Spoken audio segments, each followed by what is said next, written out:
And you're going to stand up and say, if you haven't forgotten, you haven't forgiven.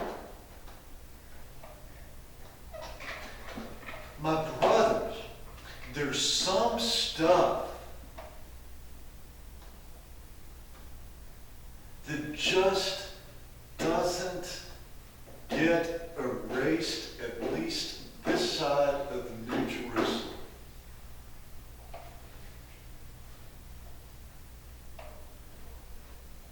There's some stuff only heaven can heal.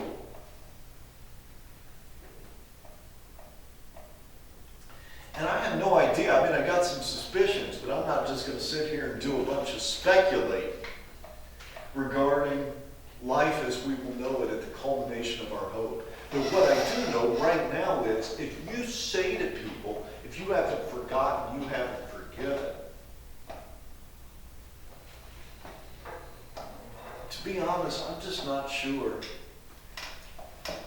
you've thought enough about what forgiveness is and about what forgiveness isn't, and about how even God functions in relationship to us, which I do not believe is a matter of God remembering everything except that. And then God, in His grace, seeing beyond that. See what I'm saying here? So again, we're not just talking about poetic parallelism.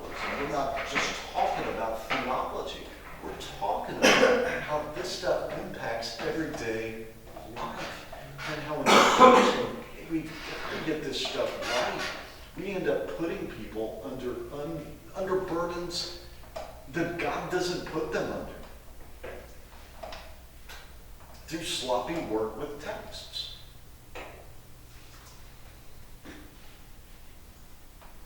So there's just an example to motivate you, I pray, based on how this stuff matters. Because you're sitting around a room like that, poetic parallels. Golly, I have to hear about this stuff on Friday night. What are you talking about, man? I have to sit here with my chicken McNuggets and listen to this stuff. Golly, I have to meditate on the McNugget. Because the McNugget's going to draw me closer to Jesus than Dr. Snell is. So I'm going to look for figures of Mary, for figures of the Christ child. McNugget. Set it up as some sort of little icon or something, hoping that I'll come closer to Jesus as a result of classes and those. Because obviously, Dr. Snell didn't bring any insight with him in the briefcase. So lest anything like that, I want to talk about, man, this stuff matters. And how you work with these parallelism relationships, it impacts how you understand the teaching of these texts. Parallelism is a big deal. You know what else is a big deal in poetry? Figurative language and imagery is a big deal. I even think that's kind of going on in the second option below, but there's a lot of, there's just a lot of word pictures. There's a lot of imagery. There's a lot of figurative language.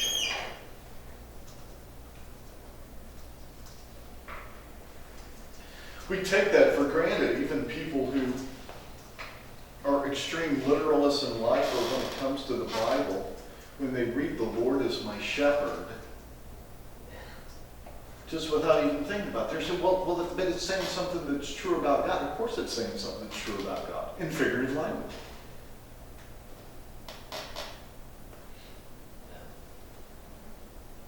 So unless you're a literal sheep, God ain't a literal shepherd.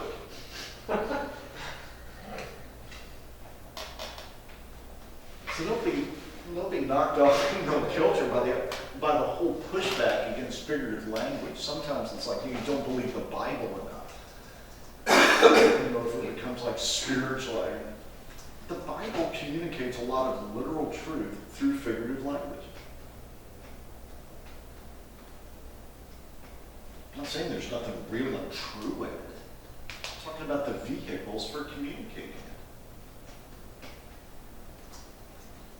And the trees of the field will clap their hands. The trees of the field will clap their hands. people have different understandings of that. Some people think, trees will clap. I don't know. But I think there's certainly the likelihood in my mind that we're dealing with imaginative poetic here.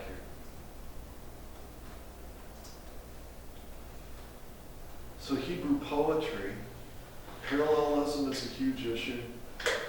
Looking for, seeing, working with figurative language, images, word pictures. It's just going to be a big deal.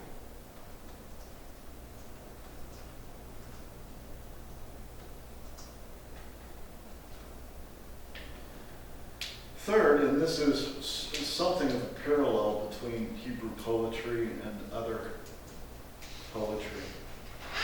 It does engage emotion in a particular and in a primary way.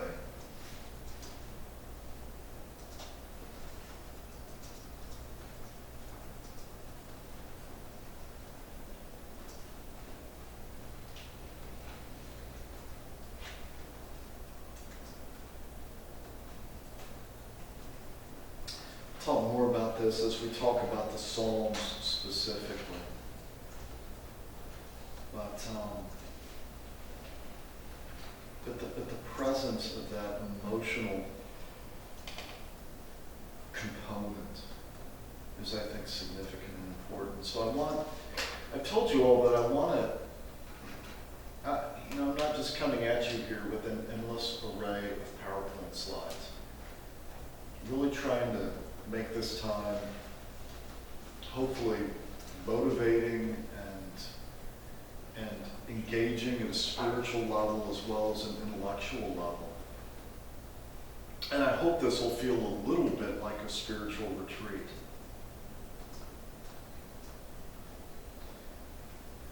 And so to that end, I want to ask you to think about the idea of preacher as poet, preacher as artist. If last time we talked about preacher as storyteller, so that you can almost think in terms of, here's someone that's shepherding a group of people the way that people through the centuries have with stories that create identity, that sustain identity, that communicate values that a particular group of people have in common. So when you preach from the stories, you're connecting to this rich, deep human experience. The leader of the tribe with the tribe around the campfire. East Tennessee storyteller. Whittling away on a piece of wood. Telling a story. Who we let tell our stories really shapes who we become. So that's why what's going on in culture is in part a story war.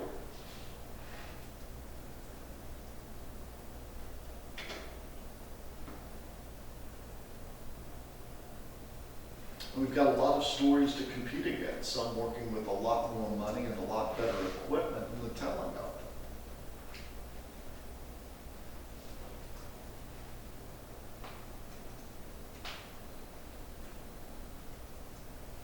But in part, as a preacher, you're gathering a flock of people around, and you're gathering before an imaginary campfire, and you're reminding them of who we are as the people of God, as you tell the story of us.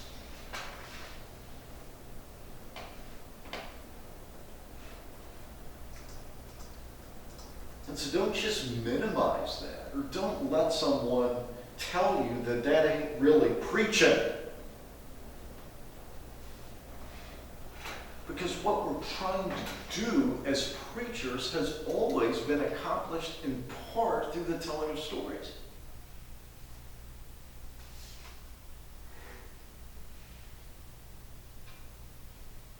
And so as I said last time, what do you do when someone new comes into your family? You tell them the family stories. So already with my little grandchildren, I'm starting to tell them the story of us. This is who we are. You start with little pictures, this is your so-and-so, this is your so-and-so. Or these are things we believe in together. These are things we're committed to as a family. And someday you get married or you grow up and have kids and they get married. Well, you sit around the table and you start telling the stories of your family. You don't even, it's not even always something you're especially even conscious of doing. But it's just what you do. And you move through the significant phases of life, the weddings, the funerals, the childbirths, all these big moments. And we work the stories in. And as I said last time, sometimes you tell the same ones over and over. So, if you're going to tell the story about the time that Uncle Joe,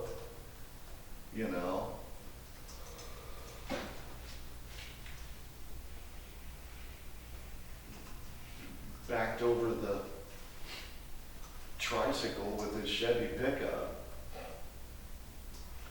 and you tell it 17 years in a row, because it's just a part of the family story.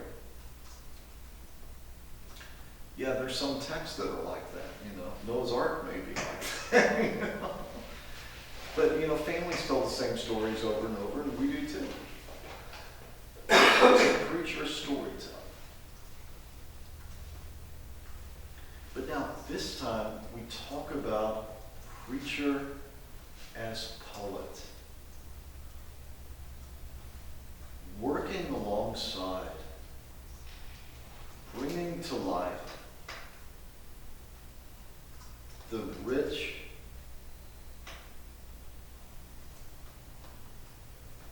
poetic voice of God.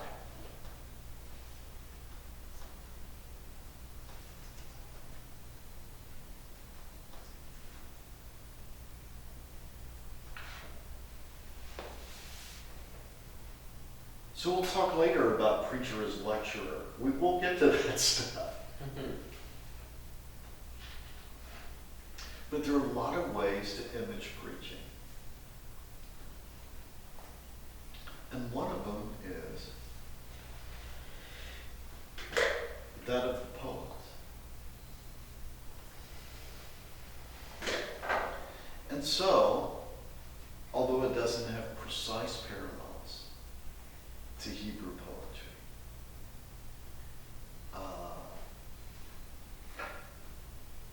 it does have significant similarities to even rap, spoken word, gospel slam, all these efforts through the power of language to communicate God and stuff about God.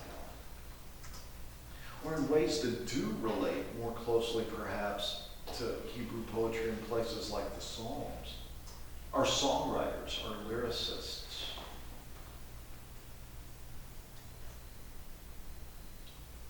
have such power for influence due to the power of the poetic. And the thing is, we live in an era where often the poet and the preacher are sort of separate roles. They're supposed to work together, but often aren't found in the same person. Well, maybe the worship leader is the poet, Or maybe our poetics is purchased. Copyright licensed. Brought in. But one of the things things that's interesting in the history of preaching, none of that am I down. But especially like in the Reformation era and such, where preaching kind of came back into vogue, many of the church's great preachers were also the church's great poets. Think about, the dynamic Wesley duo, people like that. And even in the Restoration heritage, I don't know how many of you guys are from Christian church backgrounds, but even there's this. I used to work with a guy at Lincoln who's perhaps the Christian church's greatest expert on early Restoration movement hymns. And there's some bad stuff out there. A lot of it was really particularly designed to teach. There's one song that's called something like "The Evils of Calvinism" or something. It's just a blatant. Well,